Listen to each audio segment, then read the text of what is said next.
Hello दोस्तों, हमारे channel में आपका स्वागत है। हमारे आसपास कई ऐसी जगहें मौजूद हैं जो कि रोमांच, रहस्य और अजूबों से भरी पड़ी हैं। कई जगहें ऐसी हैं जहां प्रकृति की खूबसूरती देखने को मिलती है, तो वहीं कुछ जगह ऐसी हैं जो कि जोखिमों से भरी पड़ी हैं। क्या आपने कभी ऐसी जगहों के बारे में सुना है जहां इंसान का नहीं बल्कि सांपों का राज चलता है? अगर नहीं तो आज हम आपको एक ऐसी जगह के बारे में बताने जा रहे हैं जहां जाना खतरों से खाली नहीं है। इस जगह पर इतने सांप रहते हैं कि अगर कोई इंसान वहां गलती से भी चला जाए तो उसके जिंदा वापस आने की उम्मीद नहीं की जा सकती। तो दोस्तों, वीडियो की शुरुआत करने से पहले आप हमारे चैनल को सब्सक्राइब करें और बगल में जो नोटिफिकेशन बेल का आइकन है उसे ऑन कर लें ताकि हमारी आने वाली मजेदार वीडियोस आप तक सबसे पहले पहुंच सके। तो चलिए शुरू करते हैं। ये खतरनाक जगह लैटिन अमेरिका के देश ब्राजील में स्थित है, जिसे स्नेक आइलैंड के नाम से जाना जाता है। इस आइलैंड का वास्तविक नाम इला दे क्वेमाडा है। दूर से देखने में ये आइलैंड तो काफी खूबसूरत लगता है, लेकिन आपको जानकर हैरानी होगी कि दुनिया के सबसे खतरनाक सांप इसी आइलैंड पर पाए जाते हैं। जानकारों के मुताबिक स्नेक आइलैंड में वाइपर प्रजाति जैसे खतरनाक सांप भी मिलते हैं और इनके पास उड़ने की भी क्षमता होती है। कहा जाता है कि इन सांपों का जहर इतना खतरनाक होता है कि इससे इंसान का मांस तक गल सकता है। यहाँ अलग अलग प्रजाति के करीब 4000 से भी ज्यादा सांप हैं। ब्राजीलियन नेवी ने आम इंसानों का इस जगह पर जाने से प्रतिबंध लगाया हुआ है। यहाँ केवल सांप से जुड़े कुछ गिने चुने विशेषज्ञों को शोध के लिए ही जाने की इजाजत है। हालांकि वो भी स्नेक आइलैंड के ज्यादा अंदर तक नहीं जाते हैं, सिर्फ तटीय इलाके में ही शोध करके वापस लौट आते हैं। बताया जाता है कि यहाँ पाए जाने वाले कई सांप बेहद दुर्लभ हैं, इसलिए अंतरराष्ट्रीय बाजार में इनकी कीमत लाखों रुपए में है। इसलिए कई तस्करी करने वाले अपनी जान को जोखिम में डालकर इस आइलैंड पर चोरी छुपे जाते हैं। वह यहाँ अवैध रूप से सांपों को पकड़ते हैं और उन्हें बेच देते हैं। यहाँ मिलने वाले गोल्डन लॉन्स हेड वाइपर की कीमत करीब 18 लाख रुपए है। इसके अलावा कई सांप ऐसे हैं जिनके जहर का इस्तेमाल कीमती दवाइयाँ बनाने में किया जाता है। ऐसा कहा जाता है कि स्नेक आइलैंड में हर वर्ग किलोमीटर में 4 से 5 गोल्डन लॉन्स हेड मिलते हैं। विशेषज्ञों के अनुसार इन सांपों ने जिसे भी काटा है वह आज तक अस्पताल नहीं पहुंच सके हैं, क्योंकि इनके काटने से तुरंत मौत हो जाती है। ये पेड़ों पर भी चढ़कर घोंसलों और डालियों से चिड़ियों का शिकार कर लेते हैं। ब्राजील में सांप के काटे जाने से होने वाली 90% मौतें गोल्डन लॉन्स हेड के काटने से होती है। इला दे क्वेमाडा ग्रैंड में ये सांप तेजी से पनपते हैं।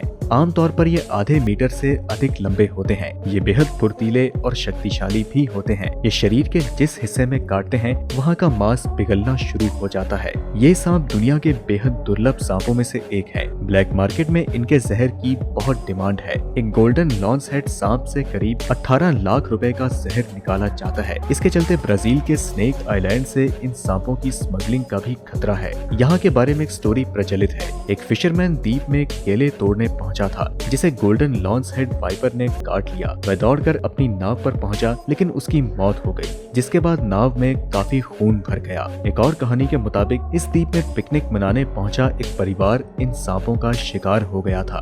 उनके टेंट की खिड़की से सांप अंदर घुस आए और उन्हें काट लिया। इसके बाद जब ये लोग वहां से भाग रहे थे तो पेड़ों पर लटकते हुए सांपों ने उन पर हमला कर दिया, जिसके बाद उनकी डेड बॉडीज नेवी की टीम को आइलैंड के किनारे पर मिली। आप लोगों के मन में ये सवाल जरूर आ रहा होगा कि क्या कभी इस आइलैंड पर इंसान भी रहते थे? तो जवाब है हाँ, बिल्कुल रहते थे, लेकिन अब यहाँ पर कोई नहीं रहता। कुछ समय पहले 1920 के दशक के अंत तक यहाँ पर लोग रहा करते थे। स्थानीय लोगों के मुताबिक स्थानीय लाइट हाउस कीपर और उनके परिवार को सांपों ने मार डाला। नौसेना के लोग समय समय पर रखरखाव के लिए इस लाइट हाउस का दौरा करते हैं और ये सुनिश्चित करते हैं कि कोई भी शख्स इस द्वीप के बहुत करीब ना जाए। एक रिपोर्ट के मुताबिक इस आइलैंड पर ऐसी स्थिति पहले नहीं थी। हाल ही के कुछ सालों में इस आइलैंड में सांपों की संख्या बढ़ने लगी। हालांकि ऐसा बिल्कुल नहीं है कि यहाँ पहले सांप नहीं पाए जाते थे। इस आइलैंड पर पहले भी खतरनाक सांप हुआ करते थे, लेकिन अब इनकी संख्या अचानक बढ़ चुकी है।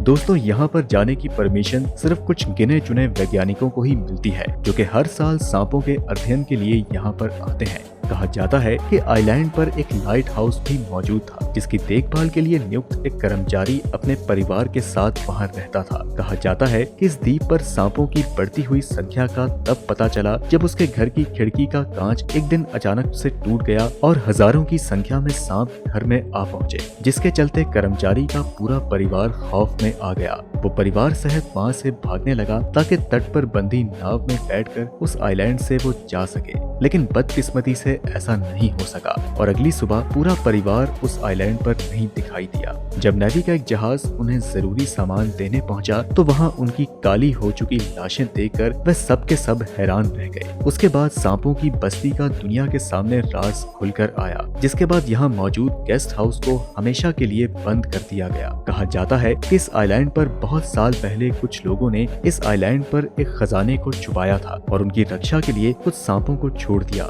समय बीतता गया और इस आइलैंड पर सांपों की संख्या बढ़ती गई और अब इस आइलैंड पर सिर्फ सांपों का ही बोलबाला है। दोस्तों, आपको क्या लगता है, क्या कभी इस आइलैंड पर इंसान आने वाले समय में कभी जा पाएंगे? हमें कमेंट करके जरूर बताएं। तो आज के लिए इतना ही। अगर आप भी स्नेक आइलैंड के बारे में कुछ और जानते हैं तो हमारे साथ अपनी जानकारी को कमेंट सेक्शन में जरूर साझा करें। वीडियो पसंद आई तो इसे लाइक करें और अपने दोस्तों के साथ ज्यादा से ज्यादा शेयर करें। हम मिलते हैं आपसे अगली वीडियो में, तब तक के लिए नमस्कार।